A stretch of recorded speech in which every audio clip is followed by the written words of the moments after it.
दोस्तों नमस्कार। दोस्तों, एक ऐसी डील जिसमें क्रोनी कैपिटलिज्म है, एक ऐसी डील जिसमें अपराध है, एक ऐसी डील जिसमें भ्रष्टाचार है, एक ऐसी डील जिसमें फेवरेटिज्म है और एक ऐसी डील जो भारत के इतिहास में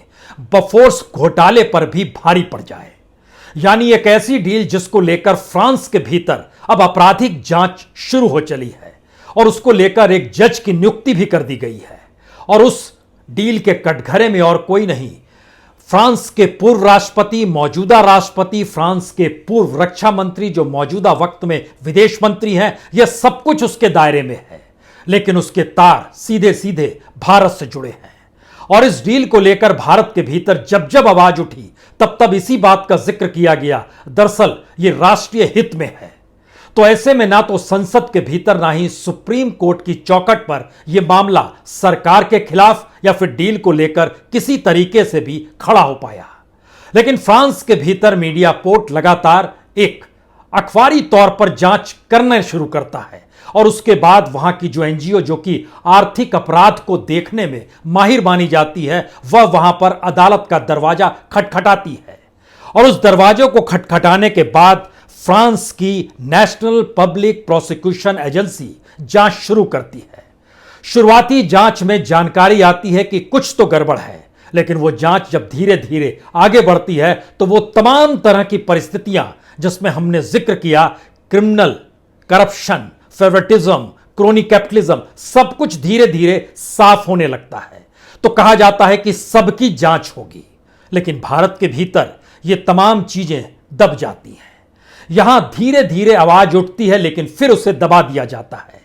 यानी याद कीजिए, जिस वक्त इस देश के भीतर में बोफोर्स घोटाला हुआ था, उस वक्त सीबीआई काम कर रही थी, उस वक्त इस देश के हाई कोर्ट काम कर रहे थे, उस वक्त सुप्रीम कोर्ट काम कर रहा था, उस वक्त तमाम जो भी कॉन्स्टिट्यूशनल एजेंसी है जो कि इकोनॉमिक ऑफेंस को लेकर जांच करती है, वो सभी जांच कर रहे थे। यहां तक कि चार्जशीट भी दाखिल हुई।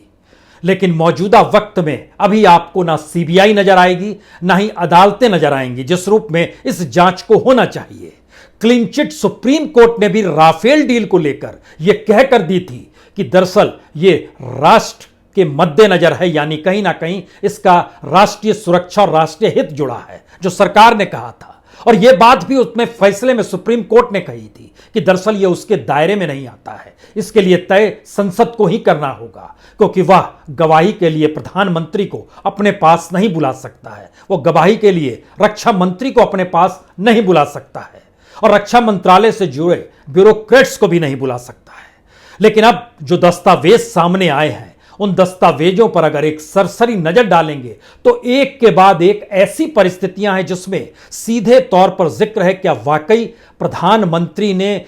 पुरानी डील यानी 2012 में जब राफेल को लेकर हुई थी उसको रद्द इसलिए की क्योंकि कहीं ना कहीं अपने अनुकूल, अपने साथियों के अनुकूल, और जिसका जिक्र बार बार हो रहा है, कुछ फेवरेटिज्म किसी को देना था, किसी को मदद करनी थी। ये सारी चीजें इसमें 9 पन्नों की रिपोर्ट में ये सारी चीजें दर्ज हैं। पहले जरा इस रिपोर्ट पर एक सरसरी निगाह डालिए, उसके बाद इन बातों का जिक्र होगा। दरअसल इस रिपोर्ट के भीतर क्या लिखा है और मौजूदा वक्त में भारत के भीतर ऐसी परिस्थितियां क्यों नहीं हैं जहां पर इस जांच को कोई करे और जांच को लेकर अदालत का दरवाजा भी खटखटाया जाए और संसद के भीतर भी गूंज उठे। लेकिन पहले इस रिपोर्ट को देखिए। शीर्षक ही लिखा है, आपराधिक जांच और फ्रांस ने जज नियुक्त किया। 9 पन्ने की मीडिया पार्ट की यह रिपोर्ट दरअसल हर उस पहलू को बताती है कि किस तरीके से कंपनी ने अपने तौर पर जब डील की तो फ्रांस की सरकार भी इन्वॉल्व थी। मसलन यह तस्वीर फ्रांस के रक्षा मंत्री फ्लोरेंस पार्ले के साथ अनिल अंबानी दिखाई दे रहे हैं। इस रिपोर्ट के भीतर इन बात का जिक्र है कि शुरू में ही मीडिया पार्ट ने इस बात का जिक्र किया था कि यह पूरा आपराधिक आर्थिक घपले का मामला है, जिसको वहां की सरकार यानी उस वक्त वहां की जो प्रोसिक्यूशन एजेंसी है उसने इनकार कर दिया था पीएनएफ ने जांच के लिए। लेकिन उसके बाद एनजीओ शॉर्पा, जो कि मानी जाती है विशेषज्ञ है आर्थिक अपराधों को लेकर, उसने पूरी रिपोर्ट बनाई और फिर सरकार के दरवाजे पर यह कहकर दस्तक दी कि इसकी जांच होनी चाहिए। एक मैजिस्ट्रेट की नियुक्ति हुई। जांच नियुक्ति के बाद जब पूरी रिपोर्ट निकल कर आई तो उसने इस दिशा में इस बात की जरूरत महसूस की कि किसी भी कंपनी के साथ दो बार डील दो सरकार कैसे कर सकती है किसी एक ही देश की, और उसमें 2012 की डील जो मनमोहन सरकार के वक्त की डील थी और 2015 की डील जो मोदी सरकार के साथ की डील थी, उसका जिक्र किया गया। उस वक्त HAL सरकार की तरफ से कंपनी थी, भारत सरकार की तरफ से, लेकिन इस वक्त किस तरीके से रिलायंस कंपनी का नाम सामने आ गया। अनिल अंबानी को प्रधानमंत्री मोदी के करीब बताया गया है इस रिपोर्ट में, और इसीलिए इस रिपोर्ट के भीतर नागपुर की उस जगह की यह तस्वीर है जहां पर 18 अक्टूबर 2018 को प्लांट लगाया गया था डसॉल्ट रिलायंस एरोस्पेस लिमिटेड का। इन सारी तस्वीर और रिपोर्ट्स के जरिए दो बातें खुले तौर पर उभरी कि दोनों देशों के बीच जो समझौते हुए वह सिर्फ गवर्नमेंट टू गवर्नमेंट समझौते नहीं थे, बल्कि इसमें कहीं ना कहीं किकबैक, कमीशन, बिचौलियों का भी हाथ था, और यही 9 पन्ने की रिपोर्ट कहती है। तो 9 पन्नों की यह रिपोर्ट बहुत साफ तौर पर कहती है कि दरअसल किस तरीके से राफेल डील को लेकर जो पहली मुहर एक वक्त कांग्रेस की सरकार ने लगाई थी, उस पूरी मुहर को ही बदल डाला मोदी सरकार ने, और उसके बाद कैसे इस पूरी डील का कच्चा चिट्ठा बदला गया। इस 9 पन्नों की रिपोर्ट में इस बात का भी जिक्र किया गया है कि 2012 में डसॉल्ट एविएशन के साथ 126 राफेल का जो कॉन्ट्रैक्ट हुआ, उसमें भारत की तरफ से जो साझेदार कंपनी थी वो HAL थी, यानी हिंदुस्तान एरोनॉटिक्स लिमिटेड। लेकिन मार्च 2015 में जब इस पर मुहर लगने वाली थी, उसी समय यह डील फाइनल होने से पहले लड़खड़ा जाती है, और डसॉल्ट एविएशन के अधिकारी पहुंचते हैं बेंगलोर में HAL की कंपनी में। वहां पर HAL के चीफ की मौजूदगी, वायुसेना अध्यक्ष की मौजूदगी, और झटके में यह डील उस वक्त HAL के हाथ से निकल जाती है, यानी भारत की ही कंपनी जो हिंदुस्तान एरोनॉटिक्स लिमिटेड है, उसकी जगह वहां पर एक दूसरी कंपनी आती है। यह रिलायंस कंपनी है जो अनिल अंबानी की कंपनी है, और डसॉल्ट और अनिल अंबानी की कंपनी मिलकर एक साझी कंपनी बनाते हैं। उस कंपनी का नाम दिया जाता है डसॉल्ट रिलायंस एरोस्पेस लिमिटेड, जिसकी नींव अक्टूबर 2018 में नागपुर में पड़ती है, जहां पर यह कंपनी खोली गई है। हालांकि बड़ी छिटपुट अवस्था में अभी नागपुर में यह कंपनी है, लेकिन सबसे महत्वपूर्ण बात है कि इस डसॉल्ट रिलायंस एरोस्पेस लिमिटेड में 51% रिलायंस यानी अंबानी की कंपनी का, और डसॉल्ट के पास 49%। इस रिपोर्ट में इस बात का भी जिक्र किया गया कि दरअसल इसमें जो इन्वेस्टमेंट का जिक्र है वह बड़ा रोचक है। 94% इन्वेस्टमेंट डसॉल्ट को करना है, जिसके पास 49% शेयर है, और 51% की शेयर वाली अंबानीज को वहां पर सिर्फ 6% करना है, यानी 169 मिलियन यूरो में से 159 मिलियन यूरो डसॉल्ट देगी, और सिर्फ 10 मिलियन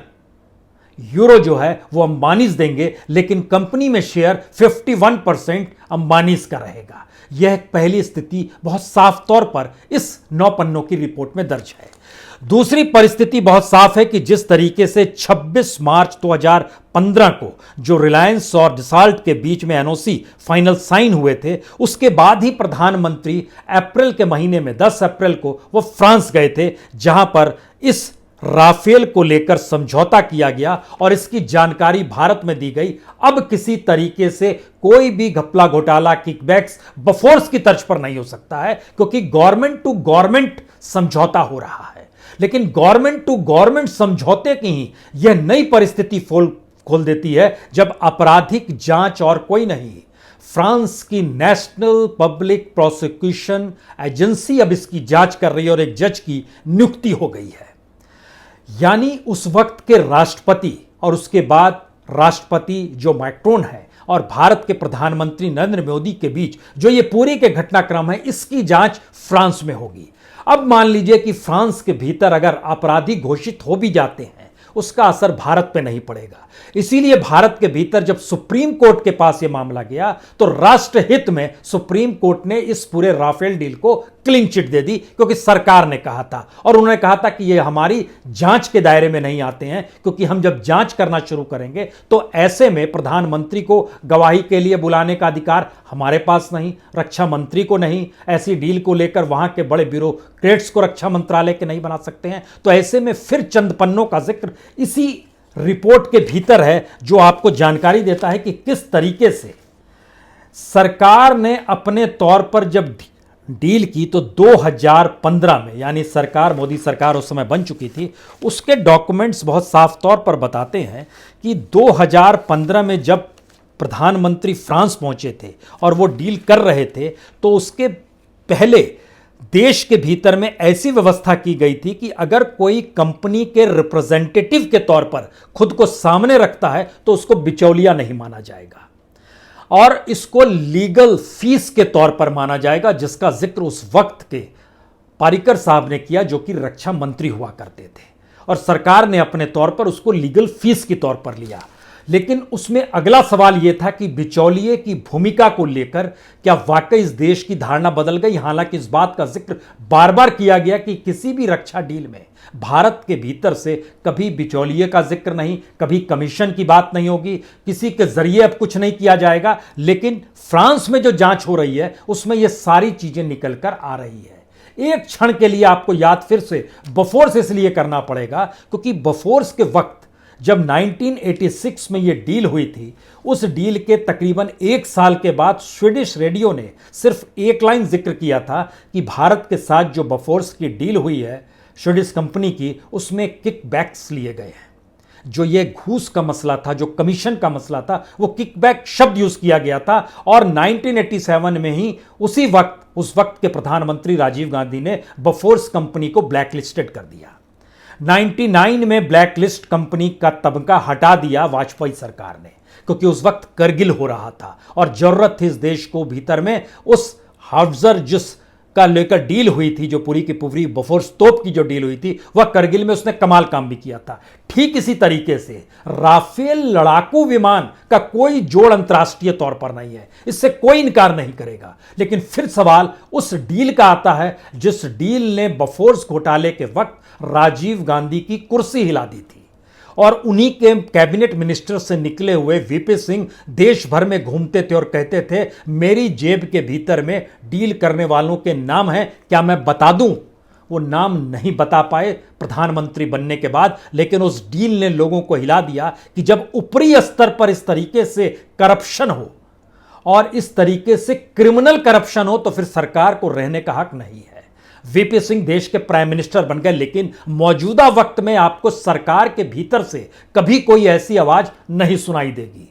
राष्ट्रभक्ति के तौर पर इस पूरी डील को देखा गया और परखा गया और इसी की व्याख्या सुप्रीम कोर्ट तक में हुई। लेकिन उसके बाद अगला सवाल है कि अगर उस दौर में जाइएगा तो सीबीआई ने बाकायदा चार्जशीट भी 1999 में दाखिल की थी, दूसरी चार्जशीट 2001 में दाखिल की थी। लेकिन उससे जुड़े हुए तमाम लोग, चाहे वो राजीव गांधी हो, चाहे वो विन चड्डा हो, चाहे वो कवात्रेची हो, चाहे उस वक्त जो नौकरशाह हुआ करते थे भटनागर, उनका भी निधन हो गया। एस के भटनागर होते थे, वह भी नहीं रहे, जो कि डिफेंस सेक्रेटरी हुआ करते थे। लेकिन मौजूदा वक्त में आपको ऐसी चीजें सुनने को नहीं मिलेगी। हो सकता है आपको पता ही ना हो डिफेंस सेक्रेटरी इस देश का कौन है। ये जानकारी डिफेंस मिनिस्टर को लेकर भी आपके जहन में आ सकती है, कौन है। ये सारे सवाल इसलिए बड़े महत्वपूर्ण हो चले हैं क्योंकि जब एजेंसी चेक एंड बैलेंस करने की स्थिति में सरकार के निर्णय को लेकर नहीं रहेगी तो फिर देश के भीतर कोई आवाज सुनाई नहीं देगी। लेकिन यह आवाज जब पहली बार राफेल डील की आपराधिक जांच और फ्रांस में जज नियुक्ति की बात वहां पर निकल कर आई तो इसको जाहिर है भारत के भीतर छिटपुट आवाज आपको सुनाई विपक्ष के तरीके देने लगी होगी। लेकिन फिर लौटिए इसी तरफ, क्योंकि इस डील के बाद ही रिलायंस के जो मालिक हैं अनिल अंबानी, उनकी कंपनी ने उस वक्त जो फ्रांस के राष्ट्रपति थे फ्रैंको होलंदे, उनकी एक फिल्म निर्माता पार्टनर हुआ करती थी जूलिया गाइड, उन्होंने एक फिल्म बनाई थी और संयोग से उस फिल्म को बनाने में पैसा अनिल अंबानी की कंपनी लगाया था।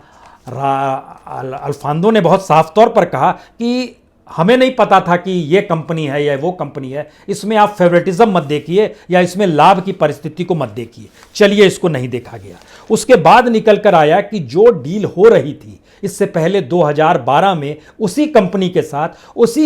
के साथ अप्रैल 2015 में पूरी डील रद्द करके नई डील करने की परिस्थितियां क्यों पैदा हो गई, यह भी 9 पन्नों की रिपोर्ट के भीतर दर्ज है। और एक सवाल उठाया गया है, क्या ऐसी परिस्थिति दुनिया में कहीं भी बन सकती है, क्योंकि वहां पर जो नेशनल पब्लिक प्रोसिक्यूशन एजेंसी जो पीएनएफ है, उसने बहुत साफ तौर पर कहा है कि जो 36 रफाल जिसकी कीमत तकरीबन 7.8 बिलियन यूरो या कहें 9.3 बिलियन डॉलर या फिर यहाँ के हिसाब से कहें लगभग आज की तारीख में ये 70,000 करोड़ रुपए बनते हैं। इस पूरी प्रक्रिया के भीतर में इस बात का इसने जिक्र किया है कि दरअसल बिचौलियों को करोड़ों रुपए कमीशन के तौर पर गुप्त रूप से दिए गए और इसमें सरकार के अधिकारियों को भी दिए गए। इसका जिक्र भी इस रिपोर्ट में है जो अब निकल कर आई है, जिसके आधार पर फ्रांस अब जांच करने की शुरुआत कर रहा है जज की नियुक्ति के साथ ही।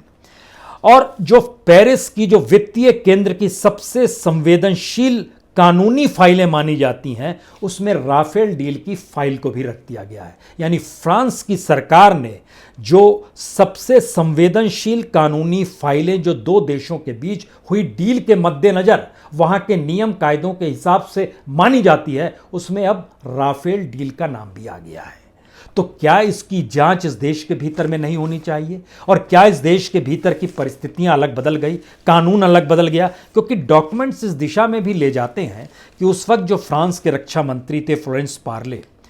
वह जिस रूप में मौजूद अनिल अंबानी के साथ अलग अलग पार्टियों में रहे, जिसकी तस्वीर भी इस रिपोर्ट के भीतर छापी गई है। और इस बात और उस जगह का भी जिक्र और तस्वीर के साथ किया गया है जो नागपुर में प्लांट लगाया गया। नागपुर के प्लांट लगने के समय वहां के मुख्यमंत्री उस समय फडणवीस हुआ करते थे, उनकी भी मौजूदगी थी जिस समय ये जमीन दी जा रही थी और यहां पर डसॉल्ट रिलायंस एरोस्पेस लिमिटेड बन रहा था। एक कैबिनेट मिनिस्टर्स की भी मौजूदगी थी जो नागपुर से ही आते हैं। ये सारी चीज़ों की मौजूदगी का मतलब ये होता है कि जब आप कोई डील कर रहे हैं तो उसमें पूरी सरकार आ गई है, और सरकार जब उस पूरी डील को अमल में ला रही है तो दूसरे देश के भीतर में जब उसको क्रिमिनल एस्पेक्ट में और करप्ट क्रिमिनल प्रोसेस में देखा जा रहा है तो क्या उसका कोई असर भारत पे इसलिए नहीं पड़ेगा क्योंकि भारत का फ्रांस से कुछ लेना देना नहीं है? और उस डील के भीतर जो भी हो रहा था वो दो कंपनियां जाने, एक तरफ भारत की तरफ से रिलायंस थी और उनकी तरफ से डसॉल्ट थी। अगला सवाल यह है कि रिलायंस कोई भारत सरकार की कंपनी तो है नहीं। जाहिर है इस रिपोर्ट में इस बात का भी जिक्र है कि रिलायंस जो अनिल अंबानी की कंपनी है वो बेहद करीब है प्राइम मिनिस्टर मोदी के। इसका जिक्र भी इस रिपोर्ट में किया गया है। सवाल यह है कि इस रिपोर्ट को सिर्फ मीडिया रिपोर्ट कह के सरकार अप्रैल में खारिज कर सकती थी जब पहली रिपोर्ट आई थी, क्योंकि उस वक्त भी जांच की पूरी प्रक्रिया चल रही थी। लेकिन अब इस पर जब जज की नियुक्ति हो गई और जांच प्रक्रिया शुरुआत हो गई, एक लिहाज से एफआईआर दर्ज होने के बाद की जो कार्रवाई होती है अब वह शुरू हो गई, तो भारत में इसको किस रूप में देखा जाएगा? जब पैसा भारत से गया, राफेल वहां से आया, यहां की कंपनी भारत सरकार की कंपनी नहीं है जो पहले एचएएल हुआ करती थी, वो एक प्राइवेट कंपनी है। और उसके जिस कंपनी में दोनों ने मिलाकर चीजें डील की उसमें जब 94% इन्वेस्टमेंट वह कंपनी कर रही है जिसके शेयर कम है, तो फिर यहां की कंपनी को कैसे लाभ मिला यह भी किसी से छपा हुआ नहीं है। यानी ये इकोनॉमिक्स और मैथ्स के बहुत साफ नियम है कि जिसके जरिए कोई भी समझ सकता है कि यह पैसा किस रूप में किधर दिया गया। लेकिन डील तो राफेल की हुई है और डील तो पूरे तरीके से उस फाइटर विमान की हुई है जिसका लोहा दुनिया मानती है, और वो जहाज भारत के पास आना चाहिए, इससे भी इनकार नहीं है। तो क्या ऐसी परिस्थिति में गवर्नमेंट टू गवर्नमेंट डील जब होती है तो क्या इसकी जांच पार्लियामेंट्री कमेटी, जो ज्वाइंट पार्लियामेंट्री कमेटी का जिक्र हो रहा है, उसे करनी चाहिए या सुप्रीम कोर्ट को भी अपने तौर पर सुओ मोटो लेना चाहिए? लेकिन क्योंकि जिस वक्त राफेल मामला सुप्रीम कोर्ट में पहुंचा था उस समय सुप्रीम कोर्ट के जो चीफ जस्टिस थे वह आज की तारीख में पार्लियामेंट के भीतर आ गए हैं। अब जब 19 तारीख से पार्लियामेंट शुरू हो रही है और उन्होंने क्लीन चिट ये कहते हुए दिया था कि ये राष्ट्र हित में है, तो क्या वह सीजीआई जो फॉर्मर सीजीआई है, जो अब राज्यसभा के सदस्य नॉमिनेटेड हैं, क्या वो जब ये मामला 19 जुलाई को जब पार्लियामेंट का सत्र शुरू होगा उसमें वो जानकारी देने की स्थिति में आएंगे? या फिर ये कहा जाएगा कि डॉक्यूमेंट्स देखने का अधिकार सुप्रीम कोर्ट को नहीं है? तो क्या जो राजस्व का चूना इस देश को लगा, क्या जो घाटा इस देश ने सहा, और सबसे बड़ी बात है कि इस देश के भीतर में जब कानून बना हुआ है कि आप कमीशन और किकबैक्स की परिस्थिति रक्षा सौदों में नहीं लेकर आएंगे, तो फिर इसके क्या मतलब है। और इसी प्रक्रिया के भीतर में जब डसॉल्ट कंपनी के साथ समझौता हुआ, भारत के भीतर में डिफेंस के क्षेत्र को एफडीआई के लिए खोल दिया गया, यानी फॉरेन इन्वेस्टमेंट उसमें शुरू होना चाहिए। टेक्नोलॉजी ट्रांसफर आज तक नहीं हुआ। 2012 की डील जो थी उसमें टेक्नोलॉजी ट्रांसफर का जिक्र भी था, यानी एचएएल जो हवाई जहाज बनाती है, लड़ाकू विमान बनाती है और भारतीय सेना को सारी चीजें मुहैया कराती है, जो हिंदुस्तान एरोनॉटिकल लिमिटेड है, उसको जब अलग कर दिया गया और जिस कंपनी को दिया गया उस कंपनी को तो कोई अनुभव ही नहीं है। तो इसका मतलब है कि टेक्नोलॉजी ट्रांसफर होनी चाहिए और भारत के भीतर एफडीआई को लेकर भी जो सपने और ख्वाब देश के सामने रखे गए, उसका मकसद यही था कि हम इसीलिए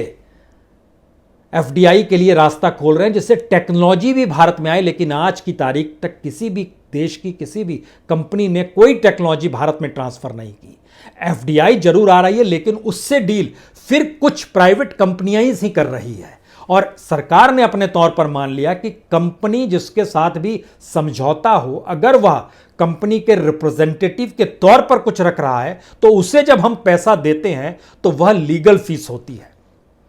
यानी बफोर्स घोटाले से लेकर राफेल तक पहुंचते पहुंचते इस देश के भीतर में डिफेंस डील के तौर तरीके बदल गए।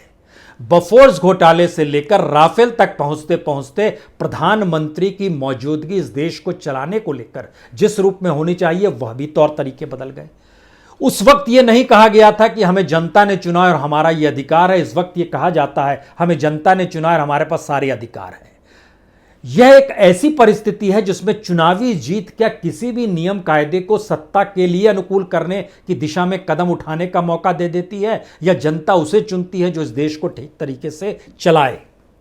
ये सारे सवाल क्या मौजूदा वक्त में उठेंगे या इसको उठने का मौका भी दिया जाएगा, क्योंकि इस रिपोर्ट के भीतर में आखिरी बात जो सबसे महत्वपूर्ण रखी गई है उसका जिक्र इसलिए बहुत आवश्यक है क्योंकि इसमें बहुत साफ लिखा गया है कि भारत के साथ हुई रफाल डील की आपराधिक जांच करने के लिए एक फ्रांसीसी जज को नियुक्त किया गया है, और पिछले शुक्रवार यानी एक दिन पहले ही पीएनएफ जो कि वहाँ की राष्ट्रीय पब्लिक प्रोसिक्यूशन एजेंसी है, उसने बहुत साफ तौर पर कहा कि 2016 में भारत के साथ हुई इस करोड़ रुपए की विवादित फाइटर जेट डील पर भ्रष्टाचार के आरोप का साया है। शायद इसीलिए इसकी सफाई की जरूरत है और ये फाइल सबसे संवेदनशील है। तो फ्रांस के दरवाजे और फ्रांस की सरकार ही कटघरे में है और फ्रांस के भीतर जांच करने वाली एजेंसी ही इसकी जांच कर रही है। क्या भारत के भीतर यह कल्पना की जा सकती है कि भारत की सरकार कटघरे में हो और यहां की कोई जांच एजेंसी उसकी जांच करे? कॉन्स्टिट्यूशन तो कहता है कि कॉन्स्टिट्यूशनली जो स्वायत्त संस्थाएं हैं उनको यह अधिकार है, लेकिन मौजूदा वक्त को परिभाषित कीजिएगा तो शायद आपको यह अजूबा लगे। यह कैसे हो सकता है कि इस देश के भीतर में सीबीआई या अदालतें भी अपने तौर पर सरकार को कटघरे में खड़ा करके पूछे ये गड़बड़ी आपने की है? ऐसा हो सकता है क्या? सोचिए। बहुत बहुत शुक्रिया, बहुत बहुत शुक्रिया।